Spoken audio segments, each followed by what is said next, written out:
Bonjour! Aujourd'hui, je vais vous faire une petite vidéo parlée.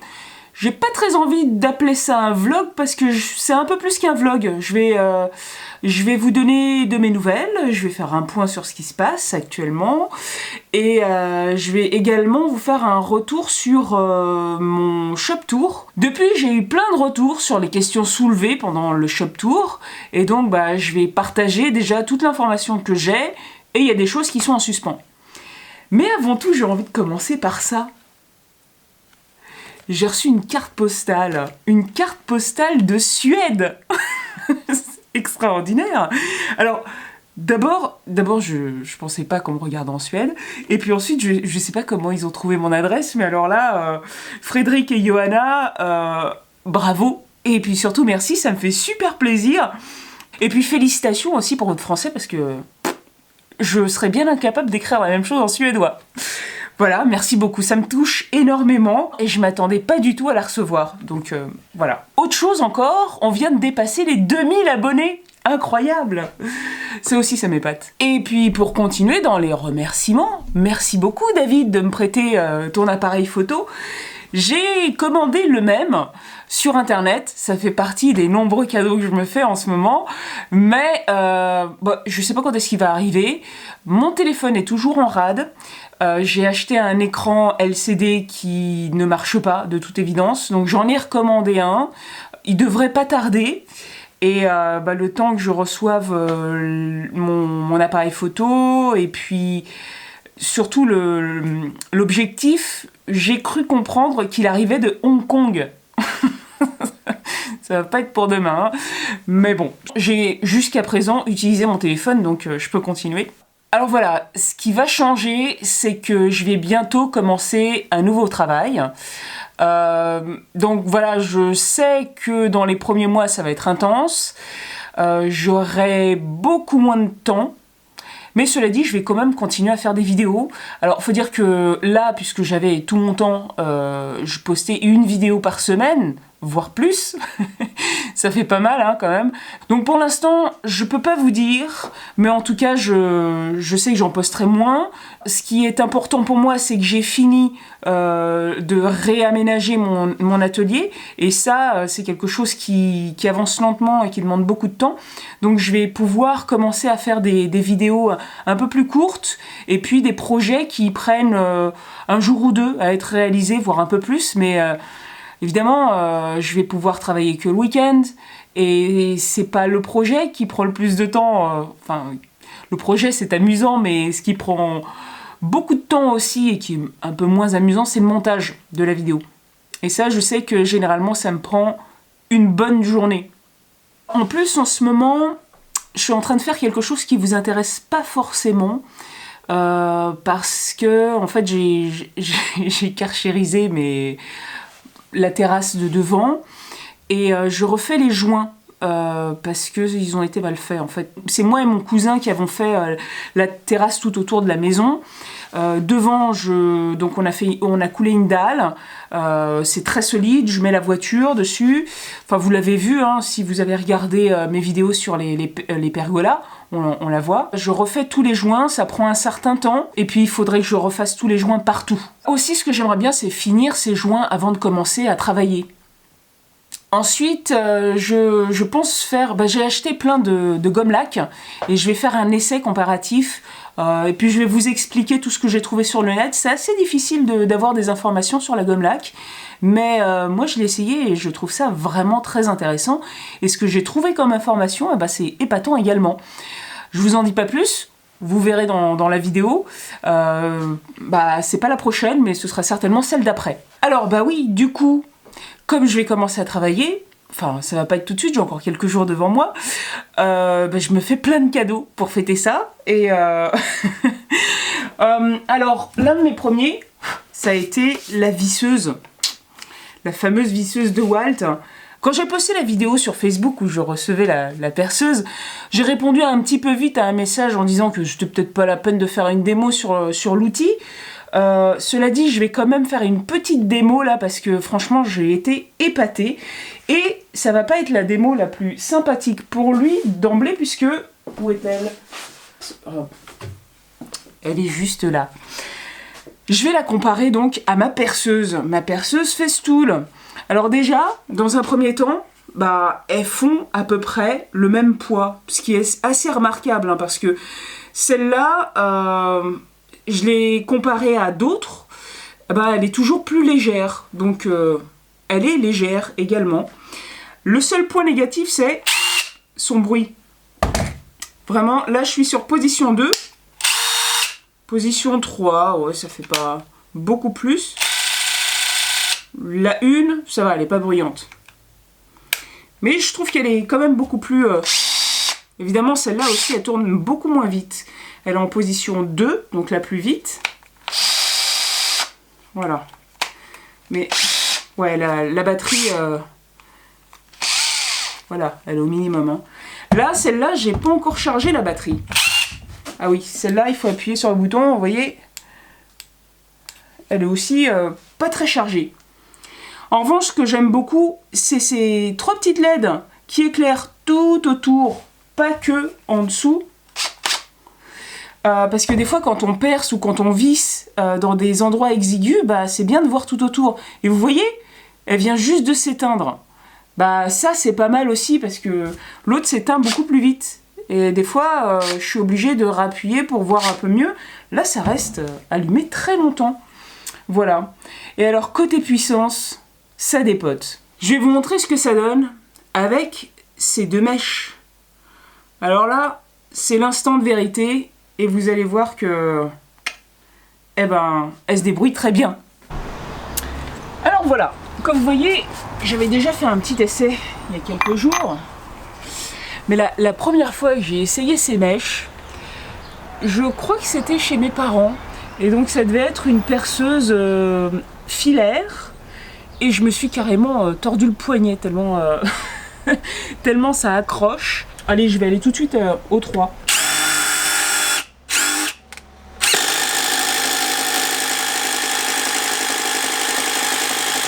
Bon, vous n'avez pas vu la descente, mais voilà, c'est impressionnant quoi. Et le gros, c'est du merisier, hein.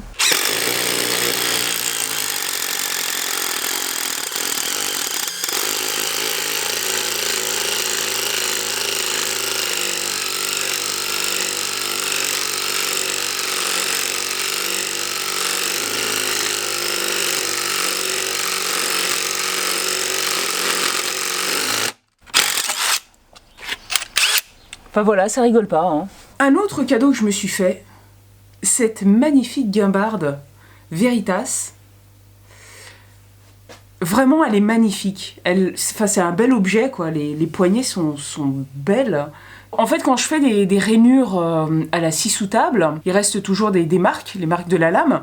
Et puis là, grâce à la guimbarde, ça va être tout lisse et ça va pouvoir bien adhérer à la planche qui va venir s'incruster dedans. Moi, ça me fait plaisir d'avoir des outils comme ça. C'est vraiment un cadeau que je me fais. Et un très grand plaisir de l'avoir reçu. Franchement, voilà, j'ai hâte de m'en servir. Alors, c'est vrai que pour l'instant, je fais pas des projets d'une très grande précision, de belles choses, etc. J'ai des choses de ce genre-là en vue, mais je les prévois pour plus tard. J'ai encore beaucoup à apprendre, à m'entraîner, avant de m'attaquer, par exemple, au meuble de ma salle de bain. Bon, j'ai un meuble qui est très bien, hein, très joli design, avec une vasque... en marbre, c'est les anciens propriétaires qui ont acheté ça. C'est une vasque carrée avec des angles à l'intérieur, l'eau stagne. Le marbre, c'est pas pratique du tout. Ça se tache, c'est difficile à nettoyer. Comme ça stagne, c'est toujours dégueulasse. Enfin, moi, j'aimerais refaire tout ça. Vous trouvez peut-être que c'est un peu gâché, que c'est dommage, mais c'est pas pratique et moi, ça me plaît pas. Donc, là, il faudra de la précision. J'ai envie d'un résultat plus sympathique avec du vrai bois. D'ailleurs, il faut que dans les jours qui me restent, là, que j'aille voir une scierie qui est pas très loin, près de Mantes-la-Jolie. Je vais voir ce qu'ils ont et à quel prix. Un autre cadeau... Pour ceux qui sont avec moi sur Facebook, ont vu que j'avais reçu cette ponceuse oscillante Triton. Je ne l'ai pas encore essayé, mais franchement, ouais, première impression, ça a l'air beaucoup plus solide et mieux que sur les photos sur internet. Alors je vais pas vous faire de démo parce que Gaëtan sur sa page on a fait une extrêmement détaillée sur cet outil. Donc voilà, je vais mettre un lien sous la vidéo. Comme ça, si vous voulez en savoir plus, il vous l'a décrit dans tous les détails. Une autre acquisition que j'ai faite le même jour que cette ponceuse Triton. Et bah, malheureusement, Triton ne fait pas de ponceuse circulaire, comment dire, sur un plateau. Je voulais ça. Normalement, les outils Peugeot, ils ont une bonne réputation. Enfin, en tout cas, c'est les vieux outils Peugeot. Et ben ça, je vous assure qu'il faut pas l'acheter. Le pire, c'est que je peux même pas le retourner. Il coûte à peu près le même prix que la ponceuse Triton. Sur la photo, sur Internet, on a l'impression que c'est pas mal comme outil. Bah, dès que vous l'avez sous les yeux, vous voyez que c'est de l'aluminium, que c'est complètement pourri. Et les plateaux tiennent pas. Regardez. Là, je l'ai serré au maximum. Et j'ai qu'à pousser pour que... Voilà, et puis vous voyez la poussière d'aluminium, ça s'est rayé, enfin... Voilà quoi. En fait, on dirait un jouet pour enfants. C'est plus que décevant. Les disques, ils sont collés, ils sont même pas adhésifs. Enfin, ça va être un vrai plaisir de le changer, celui qui est là. Enfin, c'est n'importe quoi. Donc, je sais pas ce que je vais en faire. Je pense que je vais m'en servir, je vais en abuser, je vais faire n'importe quoi avec. Et voilà, hein, je vais pas le regretter parce que franchement, regardez ce truc là. C'est n'importe quoi. Voilà, on dirait une blague, mais malheureusement non. Et en plus, c'est pratiquement le même prix que la ponceuse Triton. C'est incroyable quand même. Aujourd'hui, chez Addis 95, c'est la boutique où je fais affûter mes lames, entre autres. Ils ont organisé aujourd'hui un super grand événement Festool. C'est, il me semble, le plus grand d'Île-de-France. Et donc, ils proposaient des prix super intéressants, des démos, etc. Alors, j'y suis allée. Toujours dans l'intention de me faire des petits cadeaux. Des gros cadeaux.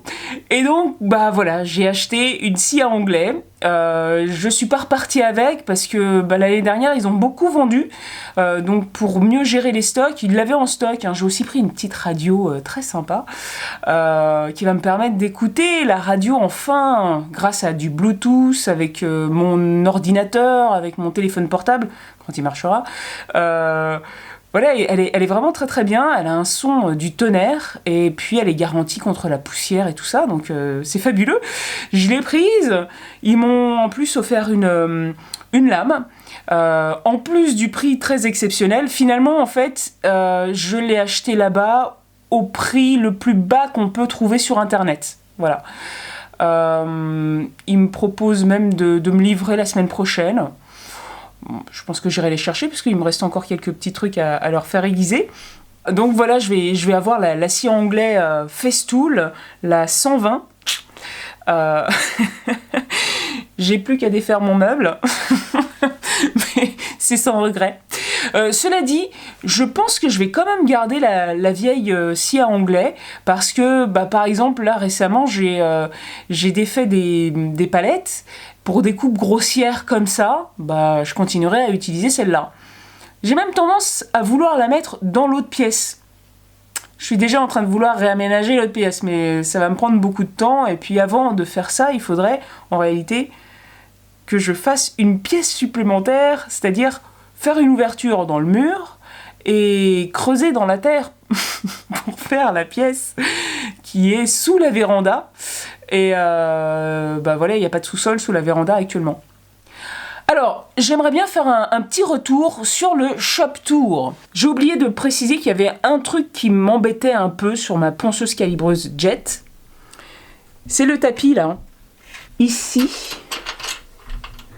vous avez, et de l'autre côté, ces petites tiges qui permettent en fait de tourner un boulon qui permet de faire ressortir plus ou moins, et donc finalement de tendre le tapis.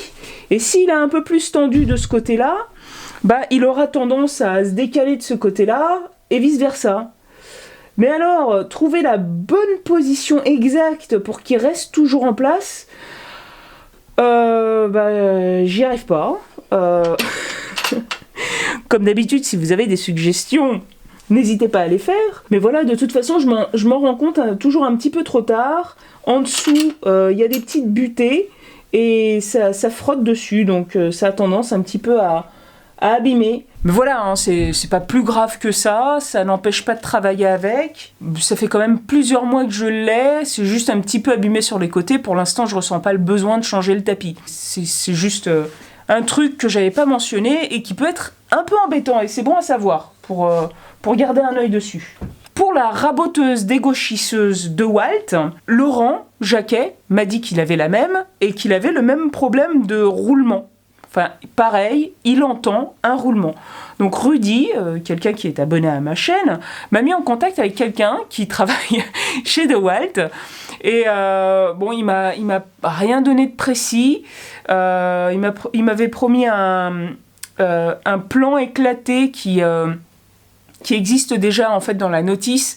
Mais c'est tout petit en fait. Et c'est vrai qu'il faudrait commencer par identifier précisément le roulement.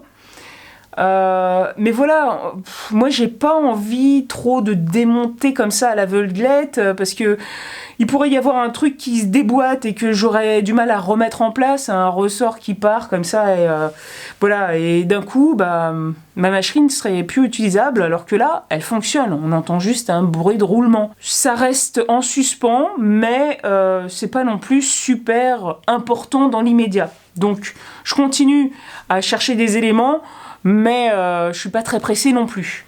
Au sujet des lames Makita, voilà, je sais pas si vous voyez bien, mais elles sont légèrement bleutées. En fait, ça veut dire que la lame est en acier trempé et théoriquement, c'est pas affûtable. Enfin, un professionnel va pas vous le faire. Rien ne vous empêche de l'affûter vous-même, ce qui va vous permettre de lui donner une durée de vie un peu plus longue et un tranchant nettement meilleur, mais le tranchant va pas rester longtemps.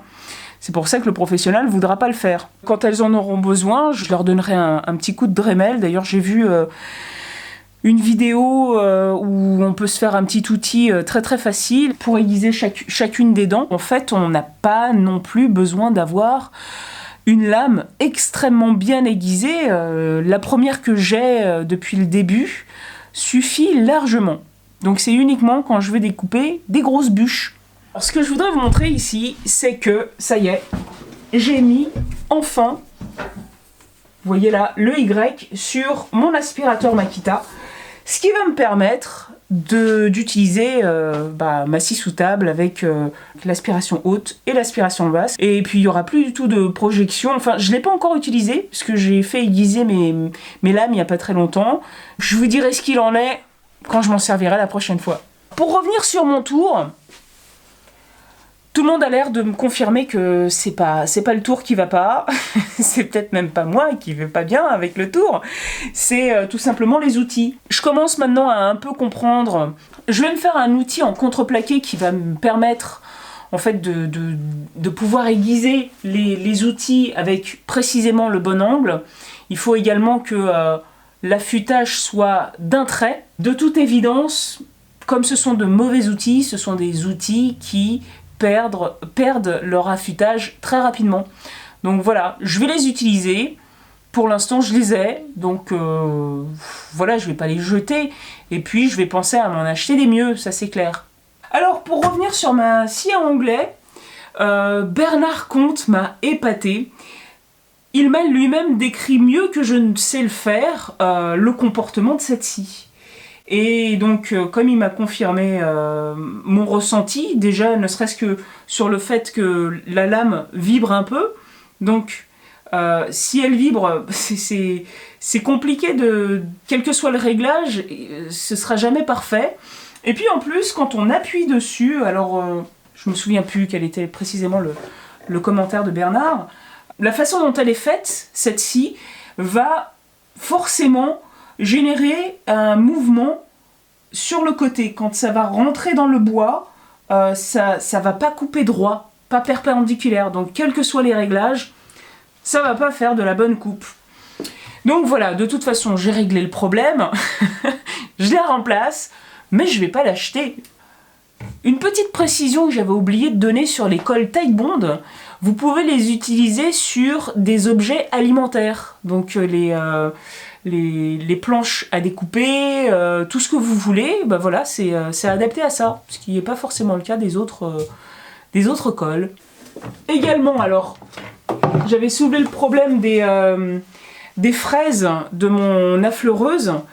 En fait, c'est vrai que cette affleureuse, quand vous la mettez en marche, ça démarre pas progressivement. Il y a un geste assez violent, et si je changeais les bagues là, pour y mettre des fraises de 8, ça risquerait de rendre le geste encore plus violent. En fait, ce que je vais faire, c'est plutôt ça, hein, m'acheter des fraises de 6, les fraises que je vais utiliser pour l'affleureuse, et encore une fois, c'est une utilisation pratique, mais très ciblée. C'est vraiment pour les contours et des petites choses, quoi. Voilà. Et pour finir avec ce retour sur le shop tour, la domino. Ah mais ça, c'est aussi pour ça que j'aime bien faire les vidéos, hein, c'est que j'ai plein de retours et finalement j'apprends énormément.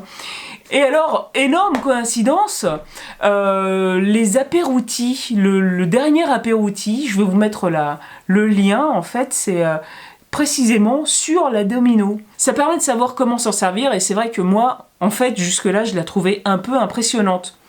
Mais pas du tout, c'est un outil très facile et très sympathique. Faut juste apprendre à le connaître. Oui, c'est moi qui me mettais la pression pour rien, hein. Autant de précision n'est pas nécessaire, surtout quand il s'agit d'aligner deux planches. Il suffit de faire une mortaise plus large que le domino qui va être mis à l'intérieur. C'est idiot, mais franchement, on n'y pense pas forcément.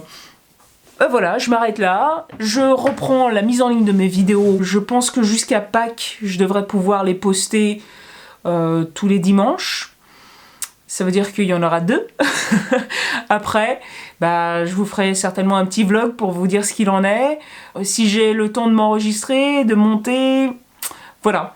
Je vais quand même essayer, là, dans les prochains jours, de faire un maximum de choses pour avoir du matériel et monter du vidéo, prendre un peu d'avance, mais comme vous l'avez compris, j'ai aussi beaucoup de choses à faire, à préparer. Et puis, bah, cette fameuse terrasse qui va pas forcément vous intéresser, mais que j'ai envie de réparer. Comme d'habitude, je vous invite à liker la vidéo, à me laisser des commentaires, et puis à vous abonner si c'est pas déjà fait. À bientôt!